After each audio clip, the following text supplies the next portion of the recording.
বেগম খালেদা জিয়া সংকটময় মুহূর্ত পার করছেন, ঠিক এমনটাই বলেছেন গতকাল রাত 12:30টার দিকে তার চিকিৎসা বোর্ডের সদস্য এবং বিএনপির স্থায়ী কমিটির সদস্য ডক্টর AZM জাহিদ হোসেন। ঠিক তার দেয়া তথ্য মতে আমরা যতটুকু জানতে পারি, বেগম খালেদা জিয়ার যে স্বাস্থ্যের যে অবস্থা ছিল এটি হঠাৎ করে আবারও অনেকটাই সংকটপূর্ণ হয়ে গেছে, সংকটময় সময় তিনি পার করছেন। ঠিক আপনারা যেমনটা জানেন, তার ছেলে অর্থাৎ তারেক রহমান স্বদেশ প্রত্যাবর্তনের পরপরই কিন্তু তিনি তার এই এভারকেয়ার হাসপাতালে তার মাকে দেখার জন্য এখানে আসেন এবং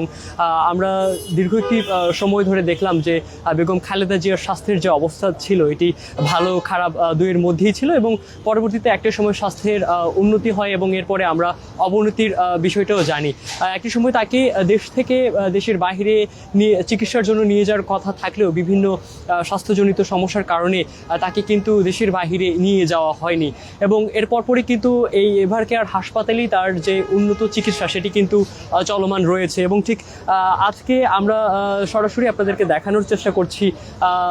রাজধানীর এই এভারকেয়ার হাসপাতাল থেকে। আপনারা ঠিক যেমনটা জানেন যে তার যে স্বাস্থ্যের যে অবস্থা সেটি কিন্তু পুরনো দিনের থেকে কিন্তু হঠাৎ করে গতকাল তার স্বাস্থ্য বোর্ডের যিনি ছিলেন তিনি কিন্তু মূলত ডক্টর AZ জাহিদ হোসেন কিন্তু বলেছেন যে তার স্বাস্থ্যের যে অবস্থা সেটি কিন্তু অনেকটা আবারও সংকটপূর্ণ হয়ে গেছে এবং ঠিক আপনারা যেমনটা জানেন যে তার এই স্বাস্থ্যজনিত যে বিষয়টি ছিল সেটি কিন্তু এখানে তাকে উন্নত চিকিৎসার জন্য এখানে নিয়ে আসা হয় এবং ঠিক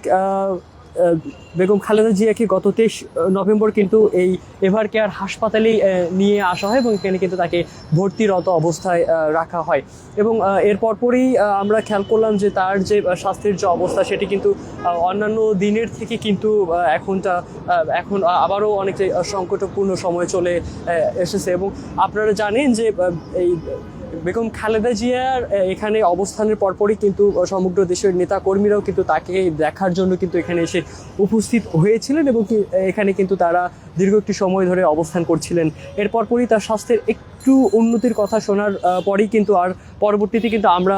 নেতাকর্মীদের এখানে যে একটা ভিড়ের অবস্থা ছিল সেটি কিন্তু আমরা পরের দিকে আর কোনো এভাবে খেয়াল করিনি। আবারও নতুন করে যে গতকাল তার যে স্বাস্থ্য বোর্ডের যিনি সদস্য অর্থাৎ ডক্টর AZM জাহিদ হাসান তিনি কিন্তু আমাদের জানিয়েছেন যে তার যে স্বাস্থ্যের যে অবস্থা সেটি কিন্তু অনেকটা আবারও সংকটময় হয়ে গেছে এবং ঠিক গতকাল তার রাত 12:30টার দিকে যে তথ্যটি পেয়েছি সেই তথ্যের ভিত্তিতেই আজকেও সেটি উপস্থাপন করা হচ্ছে। পরবর্তীতে তার যে স্বাস্থ্যের অবস্থা এবং কোনো আপডেট আসলে সেটি আবারও আপনাদেরকে সরাসরি জানানোর চেষ্টা করব।